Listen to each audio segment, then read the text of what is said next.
Hello all, I am doctor Neelima Das, practising pain and palliative care at Raipur. आज मैं बात करूंगी एक कॉमन टॉपिक के बारे में जो आप सबको पता है, फ्रोजन शोल्डर के नाम से। मेडिकल टर्म में इसको एडहेसिव कैप्सुलाइटिस भी बोलते हैं। तो हमें फ्रोजन शोल्डर के बारे में जानने से पहले हमें थोड़ा सा शोल्डर एनाटॉमी भी जानना जरूरी है, स्ट्रक्चर के बारे में जानना जरूरी है, क्योंकि सारे जो पेन होता है शोल्डर पेन वो फ्रोजन शोल्डर नहीं है।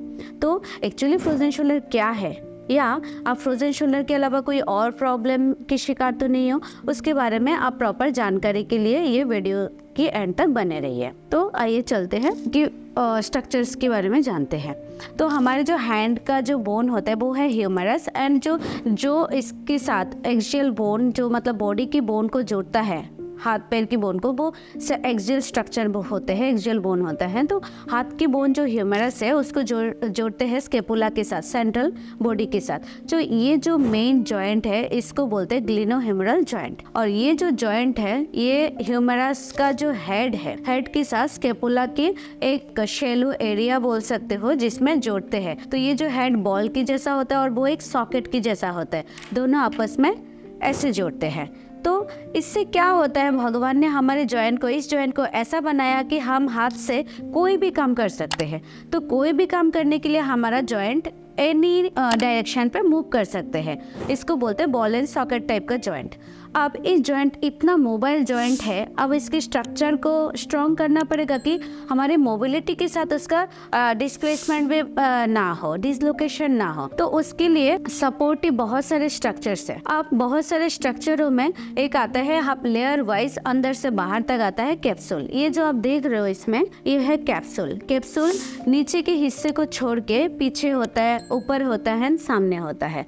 तो कैप्सूल के सहारे, और वो बहुत मोटा होता है, मतलब 3 to 4 मिलीमीटर भी हो सकता है, इतना स्ट्रॉन्ग होता है कि जॉइंट को सपोर्ट मिले। इस लेयर के ऊपर होता है मसल्स, जो रोटेटर काफ बोलते हैं, जो मेन मसल होता है, जो स्केपुला से शुरू होता है, ह्यूमरस पे आके लगता है। वो आगे से एक मसल होता है, ऊपर से, पीछे से 2 मसल होता है। तो 4 मेनली जो रोटेटर मसल बोलते हैं, जिसको मेडिकल टर्म में रोटेटर कफ होता है। तो ये मसल यहाँ से यहाँ तक कवर करते हैं, आगे से, पीछे से, ऊपर से। तो इसको भी स्टेबिलिटी प्रदान करते हैं। उसके ऊपर आता है लिगामेंट्स। तो इन सब मिलके इसका काफ़ी स्टेबल जॉइंट होता है। और ये है मेन जॉइंट। और भी जॉइंट है, जैसे कि ये क्लेविकल के साथ, ये भी एक एक्सियल बोन है। इसके साथ जो बैकबोन का ही एक पार्ट है, वो भी एक छोटा सा जॉइंट बनाता है। फिर ये कोराकोइड प्रोसेस है, उससे भी कैप्सूल ह्यूमरस तक आता है। तो इसको भी स्टेबिलिटी देते हैं जॉइंट को। अब इन सारे स्ट्रक्चरों में आपस में ग्लाइडिंग अच्छा हो, स्लाइडिंग अच्छा हो, तो बीच में मसल एंड बोन के बीच वर्षा होता है।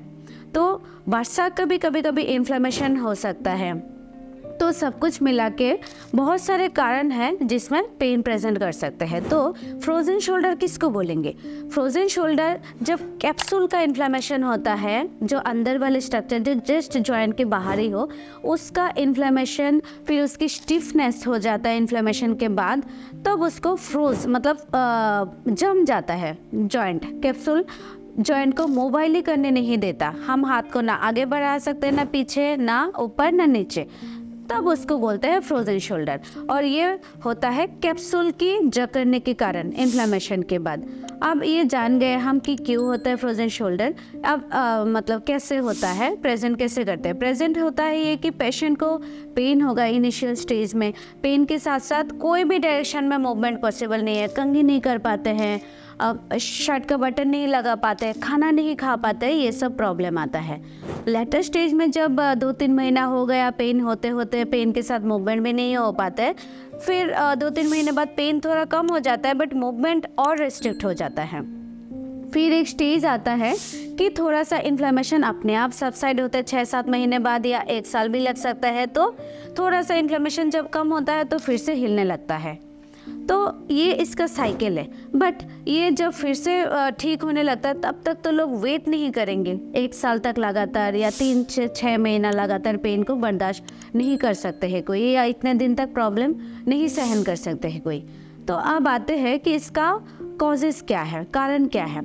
कॉजेज में आता है कि जैसे इडियोपैथिक भी हो सकते हैं। इडियोपैथिक मतलब जिसमें कोई कॉज नहीं है, ना किसी को शुगर की दिक्कत है, ना किसी का चोट की हिस्ट्री है, ना आर्थराइटिस की शिकायत है, तब भी ये हो सकता है। This is called idiopathic.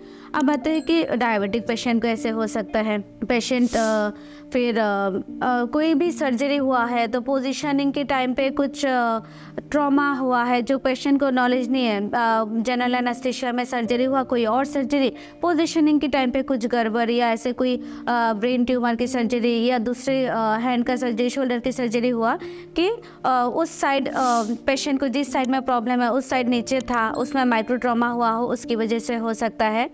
ये सब कॉमन कारण है। या आर्थराइटिस। आर्थराइटिस भी दो टाइप का है, जैसे कि रूमेटॉइड आर्थराइटिस जो किसी को भी हो सकता है, यंग एडल्ट से लेकर शुरू करके ओल्ड एज तक, और ऑस्टियोआर्थराइटिस। ऑस्टियोआर्थराइटिस जैसे हमारा घुटना पकता है एज के साथ साथ, वैसे ही शोल्डर जॉइंट पे पक सकता है, इसको ऑस्टियोआर्थराइटिस बोलते हैं। तो ये है मोटा मोटा कारण, जिसमें बहुत ज़्यादा कारण नहीं, यही सब कारण हैं। अब पेशेंट को और भी दिक्कत होता है कि सेम साइड में लेटने में भी दिक्कत होता है। ये आसपास के, और ये पेन आसपास के मसल से लेके शुरू करके आर्म पे भी आ सकते हैं, शोल्डर नेक पे भी जा सकते हैं, ये ऐसे प्रेजेंट करते हैं। अब जब हमारे पास पेशेंट आते हैं, हमें इन्वेस्टिगेशन के लिए पहले तो हमें ये देखना पड़ेगा कि पेशेंट को शुगर तो नहीं है या आर्थराइटिस तो नहीं है। तो ये arthritic profile and complete blood test and sugar profile भी देखते हैं। उसके बाद प्लेन एक्सरे में पता चलता है कि अगर ऑस्टियोआर्थराइटिस है, प्लेन एक्सरे में जो हड्डी है ह्यूमरस एंड ग्लेनोइड, इन दोनों के भी छोटे छोटे न्यू बोन आ जाता है, तो ये ऑस्टियोआर्थराइटिस के साइन है। या रिमेटिक प्रोफाइल में रिमेटिक प्रोफाइल पता चल जाएगा। फिर MRI CT स्कैन अकॉर्डिंगली हम चूज कर सकते हैं कि कोई और मसल पैथोलॉजी तो नहीं है, अगर कंफ्यूजिंग स्टेट हो के पता नहीं चल रहा है कि क्या कारण है, क्योंकि कभी कभी मसल के कारण से भी इन्फ्लेमेशन बढ़ते बढ़ते कैप्सूल तक जा सकते हैं। उस स्टेज में वो कंफ्यूजिंग भी हो सकता है कि पहले मसल था कि पहले जॉइंट प्रॉब्लम था, तो इसमें हम MRI भी एडवाइस करते हैं। फिर अल्टीमेटली जब डायग्नोसिस बन जाता है तब हमारा ट्रीटमेंट जो है स्टार्ट होता है।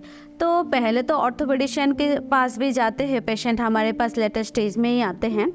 तो जब आते हैं पेशेंट, सारा पेन किलर एक्सरसाइज से भी जॉइंट जब नहीं खोलता है, तब हम इंटरवेंशन पे ही जाते हैं, जिसमें क्या है कि जॉइंट पे ही सीधा इंजेक्शन डालते हैं हम, सोनोग्राफी गाइडेड या एक्सरे गाइडेड।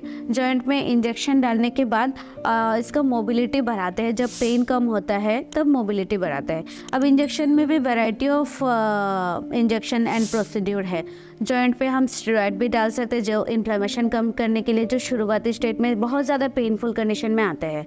लेटर स्टेज में जब पेन उतना नहीं है तब हमें स्टेरॉइड इंजेक्शन की ज़रूरत नहीं पड़ता, तब हम जाते हैं कि हाइड्रोडायलेटेशन की, कैप्सूल को कैसे स्ट्रेच करके फिर से इसका जो एडहेशन है उसको तोड़े।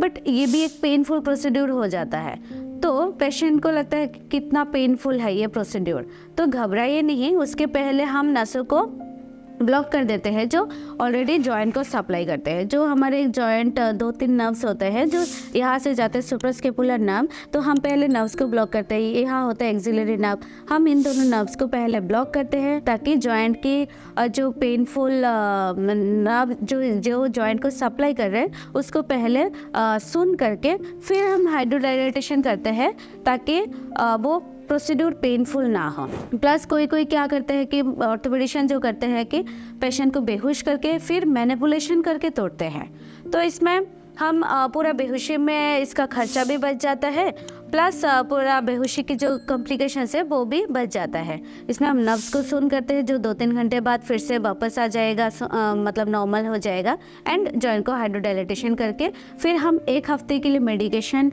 पेन किलर्स, ये सब हम एडवाइस करते हैं। आइस पैकिंग एडवाइस करते हैं जिससे कि 1 हफ्ता बाद पेन पूरा राहत मिलता है एंड मोबिलिटी पे वापस आ जाता है।